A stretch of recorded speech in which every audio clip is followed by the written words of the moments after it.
I see a lot of similarities, and he is defending a lot of the things that Trump is doing on here in the United States of America. And I'm constantly warning people that this is exactly how you get to what is happening in Turkey right now. There is a lot of stuff that Erdogan has done over the course of the past 22 plus years and continues to do now that is also happening in the United States of America. Maybe not to the same severity, maybe not to the same degree, but there's a valuable lesson there that Americans can learn from. Holy, that is so crazy. American political commentator is taking over the Turkish politicals. Yabancı influencerlar bile olay hakkında bir şeyler yaparken sesini çıkarmayan ne kadar influencer varsa engelleyin gitsin ya. Yarın bir gün Instagram'ları kapanınca en önden onlar ağlayınca şaşırmayın ama. So this guy says there are even American influencers or foreign influencers that are covering this issue, and there are Turkish influencers who are saying nothing out of fear. So just block them, the Turkish influencers, because they're being cowards. And don't be surprised if tomorrow or some other day their Instagrams are shut off, and they'll be the first to cry when that happens to them. But this is because Asmongold did a "What the fuck is happening in Turkey?" One of my favorite comments that I saw on my community from that video was Asmongold's community being like, "It's crazy how Hasan is not talking about this," you know? And it's so funny because, like, I have talked about this.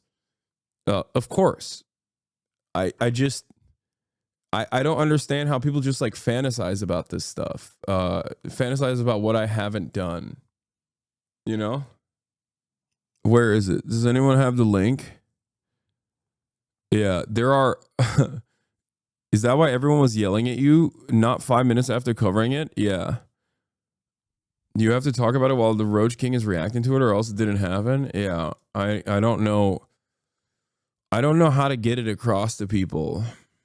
Like, so many people unironically assume that, like, if they so many people just simply don't have object permanence any longer. Is a truly frustrating reality that we have to exist in, where people will just be like, if I didn't see it, it doesn't exist. You know, if I wasn't there when it happened, it didn't happen at all. And I don't know how to deal with that. Yeah. This is the thing I was talking about. You know, you'd think the most popular left-wing political streamer in the world who is also Turkish would be covering this, but from what I understand, he isn't. Like, what? Like, normally, I think back in the day, people would just be like, hey, you're wrong.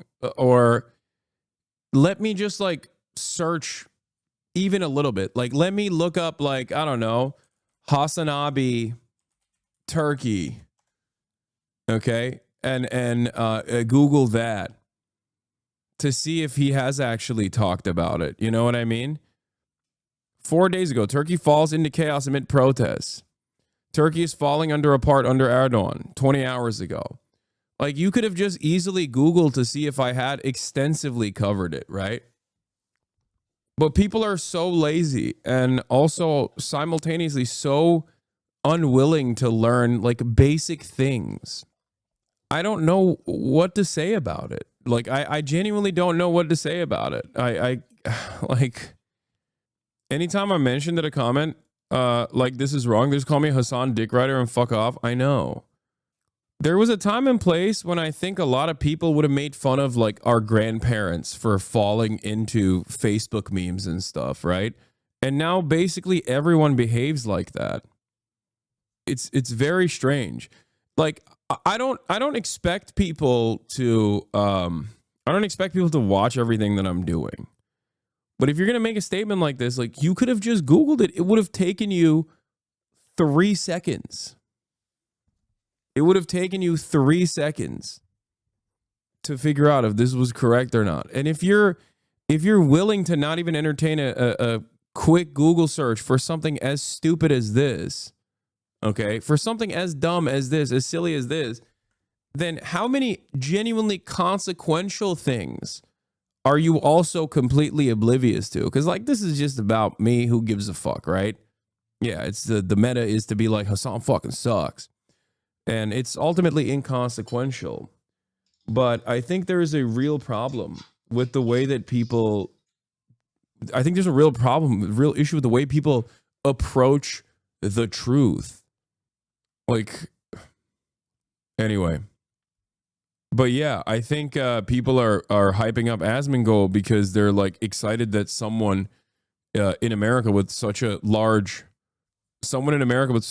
platform is covering it. Which, by the way, I think it is good. It is good that even if it's like coming from Asmongold, I don't know what his take is, but I assume because it's happening in Turkey, he doesn't like it. Because like the very same shit happening in America would lead Asmongold to say the American government should kill everyone, most likely. And that's not that far-fetched of me to assume, because similar starting positions, as someone who is very familiar with Erdogan, who lived under Erdogan's rule and who lived in the United States of America under Trump 1 and Trump 2, I see a lot of similarities, and he is defending a lot of the things that Trump is doing on here in the United States of America. And I'm constantly warning people that this is exactly how you get to what is happening in Turkey right now. But ultimately, this is a good thing to get the word out about what the fuck's going on in Turkey. And I suspect that, Osmangold, who would be an Erdogan supporter in Turkey, is probably not an Erdogan supporter. Is probably not an Erdogan supporter in America, because it's he can be more honest about the brutal ways in which the Erdogan regime is suppressing political dissent. The escalation. Shit in Turkey's getting. This is a second video on it. Don't worry, guys. Hasan is going to go back to his home country and fix it because he loves it so much. Wait, what? Why is that the top comment in this? We don't want them either. Please take him home. Now he's too busy playing AC Shadows to care about Turkey, because Hasan has any power in that country, right? Blind hatred. Can't believe people have so much in them. Bro's living rent free in your head. He might be from Turkey, but not Turkish. We do have groups, but they are not Turkish or a Turk. Going to be honest, we are the first nation to recognize Israel, and we work with Jews and have protected Jews for millenniums. But we also have Arabs, Kurds, Persians, and so on and so on. They say they are Turkish, but not a Turk. Let me give you an example. Turkey took 5 million Syrian Arabs. They say they're Turkish now, but they ain't Turkish. Do you see the difference? Turkish hogs have found the Osmangold commentary. It's awesome. Hasan has no videos on this. He's busy fighting common sense. I don't know why I do what I do. There is, like, when I see stuff like this, it is kind of discouraging, where it's just like, it is kind of discouraging to see, how stupid everyone is. Like, I don't know what to say. It's just like, people are just operating on vibes. First of all, you don't have to be Turkish to care about this. Everyone should care about this. Injustice anywhere is a threat to justice everywhere. Okay? The Turkish government getting away with this kind of political repression is terrifying for a country with like 90 million plus people. A country that has a lot of geopolitical significance in that region. And there's a lot of lessons that you can derive here in the United States of America, even if you are not aware of Turkey or Turkish politics. There is a lot of stuff that Erdogan has done over the course of the past 22 plus years and continues to do now that is also happening in the United States of America. Maybe not to the same severity, maybe not to the same degree, but there's a valuable lesson there that Americans can learn from. The Facebookification of YouTube and Twitter is crazy. Everywhere it is. If you want to be disappointed, look at Facebook misinfo. My dad thinks raw milk cures alcoholism, withdrawals, and autism. By now, he probably thinks it cures even more things because of Facebook. That's what I mean. It's just like, we are cooked. Anyway, here is Imamoglu, the Istanbul mayor / governor, imprisoned and is pending a trial in Turkey. Security was tight at an Istanbul court as a judge jailed city's mayor Ekrem İmamoğlu, pending trial on graft charges. The ruling is likely to increase already high tensions in Turkey following the leading opposition figure's detention earlier this week. The court said it strongly suspected him of aiding an armed terrorist organization and that an investigation into that is ongoing. Someone in the chat said they're comparing you to Osama bin Laden. Yeah, sounds familiar. Ay. Fucking morons, dude. The decision will mean a mayor for Istanbul will now be elected from within its municipal council, where the opposition Republican People's Party, or CHP, has a majority. The decision raises the possibility of the Istanbul municipality appointing a trustee, but the necessary objections will be made for the mayor to gain his freedom. After the court ruling, Imamoglu posted on X that he would never bow. His lawyers are expected to appeal. The mayor's detention provoked the country's biggest protest against the government of President Recep Tayyip Erdogan in more than a decade, despite protests being banned. Many people believe the charges against the mayor are politically motivated. They have clearly set a trap for Imamoglu. Could a man like him be a terrorist, or even be associated with terrorism? Imamoglu is being treated unfairly. He is being held in custody unjustly. We are advocating for justice to be served in response to this. Since taking the Istanbul mayoral seat in 2019, Imamoglu has been widely regarded as President Erdogan's main political rival. The opposition CHP party held a nationwide preliminary vote on Sunday to nominate him as their main presidential candidate for the presidential elections in 2028. Changes made to the law in 2016 allow courts to appoint trustees to replace mayors facing terrorism charges. But with the judge ordering Imamoglu jailed pending trial on corruption charges, the Istanbul Municipal Council, not the court. Does Turkey have an independent judiciary? Fuck no. Or does Erdogan have control over the courts? Erdogan has control over everything. Has the authority to elect a new mayor from within its own members. Sinem Kusulu, Al Jazeera, Istanbul. Make sure. Not a chance Erdogan steps down if he loses? Yes. He's not. This is why he's doing this. Because he doesn't want to lose. He doesn't want to lose control over the power that he has. This is the reason why he's jailing Imamoglu to begin with, because he is the most popular opposition figure and the most likely to unseat Erdogan after 22 plus years of domination. Andy Hillier joins me on set. Hi, Andy. So protesters are gathering for a fifth day in Turkey today. Can you start by taking us through today's developments? Yeah, there have been a lot of significant developments today.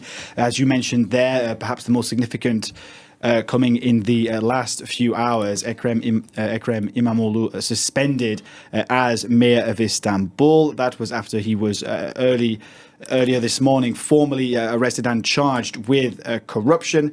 He arrived at Silivri prison far out, quite a distance out. Chatters will recognize Silivri. He said it wrong. It's not Silivri. It's Silivri. Okay. Chatters might recognize that name because a very common joke from Turks in this community and just Turks in general is they'll say Silivri is cold. Silivri soğuktur. That is the prison that Erdogan most commonly, the Erdogan administration most commonly sends his political rivals to for a multitude of different reasons, many of which is fucking bullshit. So whenever I say something about Erdogan, Turkish chatters will chime in and say, Silivri is cold this time of the year. outside Istanbul just a few hours ago as well, as you can see in these pictures here. Now, he has posted his reaction to social media, and I can read for you now just one of the things he said. He said that he invited the nation to a responsible struggle for rights, adding that the struggle for rights was a matter for the future of the nation and for the nation's children. He also added, encouraging citizens to go out and vote today. I'll just tell you in a short while what he's referring to there. Either way, the situation as it stands is likely, if anything, to stoke and inflame tensions even further in Turkey. Now, would I be able to travel back to Turkey if I wanted to? Chatter, come on. What do you fucking think? What are you talking about? My statements on Turkish politics are way more radical than what Imamoglu is saying. What are you talking about, dude? Ask the Turks in the chat. What you think? No. I've also written in the past and have directly been threatened by the Turkish government before. Imamoglu's party, the Republican and that People's was when I was a much smaller political commentator. Party, that is the main opposition party in Turkey, has gone ahead with this primary vote. It is, if anything, more an informal vote, set to confirm Imamoglu as the party's contender in the 2020. Also, who's going to save me? Is the Trump administration going to apply political pressure to Turkey? Me, an American citizen? Let's say I go back to Turkey. Let's say I get arrested. There's a million different charges that can be brought up, including my friendship with one Brace Belden, for example, who is for some weird reason, on the terrorist watch list in Turkey. Okay? That's one of the many different reasons that I could get in trouble. He's just considered a terrorist. He's not. Anyway, could be any reason. It doesn't even have to be that. Do you truly think that the Trump administration would apply political pressure to the Turkish government to get me out of prison? 2028 presidential election. He will certainly win that vote, but that vote certainly won't be recognized by Turkey's Supreme Electoral Council. Now, what the CHP, the Republican People's Party, has done is encourage members of the party and non-members of the party to participate. So the point here is that they want to turn this vote really into a kind of symbol for the opposition to show their opposition to President Erdogan. So we are going to see large crowds forming tonight for a fifth night outside Istanbul City Hall in Saraçhane. So how do these protests, Andy, compare to the last big wave of anti-government demonstrations that we saw over 10 years ago in 2013? Yeah, in 2013, of course, we saw the Gezi Park protests. These were protests against plans to build a mosque and a shopping mall on one of central Istanbul's only green spaces. I was actually there. I covered these protests. I remember when there was, the moment protesters formed a human chain across Taksim Square to symbolically protect the park moments before the occupation in that park was cleared by riot police. Now, that sparked days of rioting in Istanbul and other cities across Turkey. Of course, that protest, Gezi Park becoming a symbol of something bigger. The protests morphed into a demonstration against mass corruption and against authoritarianism. Now, since then, the slide towards authoritarianism in Turkey has become more pronounced. And what many demonstrators have been saying this time round, including even demonstrators here in Paris, who I spoke to yesterday, there was a small demonstration held by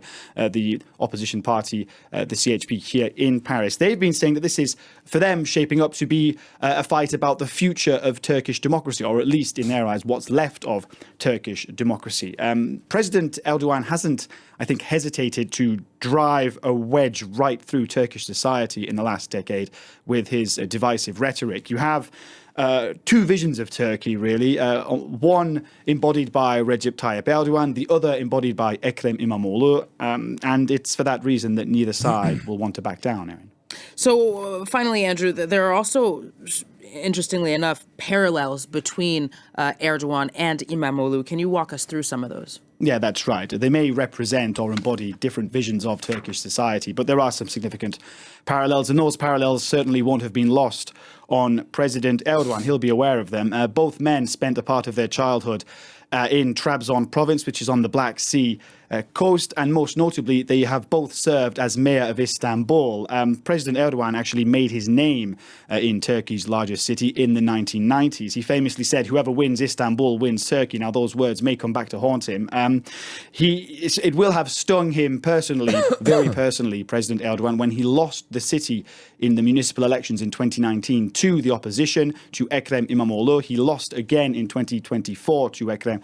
His party lost to Ekrem İmamoğlu in 2024 last year as well. Now, interestingly enough, this is why I say Turkish elections are not fair, but they're free, because İmamoğlu is not under the control. It's not controlled opposition in the way that it would work in Russia, right? In Russia, a guy like İmamoğlu never, he doesn't get to have anything close to any semblance of power. Like, he doesn't have any proximity to power. Anyone that has proximity to power, anyone that is like even allowed to be in a position of power in a country like Russia is only allowed to be in that seat because Vladimir Putin let him get to that seat, right? So the very fact that a popular opposition leader can win such an important race means that there's still some semblance of the democratic process still working in the country, as long as you can get away with not going to prison. President Erdogan was also arrested in 1999 when he was mayor of Istanbul. On his release, that reinforced his popularity. It sealed his political rise. His party went on to win the general election in 2002, 3 years later, and he became prime minister a year after that in 2003. We are 3 years out from a presidential election officially in Turkey. Will the parallels continue or will they stop? That's the big unknown for now. 5 parties in the Russian Duma plus some independents, more than in Sweden. Yeah, but all of the parties in the Russian Duma are also controlled opposition, is what I'm saying. Like, they are there because Vladimir Putin allows them to be there. That's the difference. It's not like a valid, viable coalition that is against the government. That's not a real thing. That was my point. Whereas in Turkey, the anti-government coalition is a valid one, is a real one. Like, there is real opposition. There's real popular opposition against the government. And it's always existed, as a matter of fact. It's existed for the past 20 years. It's always like a, not exactly like a 51-49 split, but pretty much. This last election was also close to that split in general. And Erdogan has obviously also had to take on MHP, the ultranationalist far-right party, into its governing coalition in an effort to maintain that majority support. God damn, dude. Holy shit.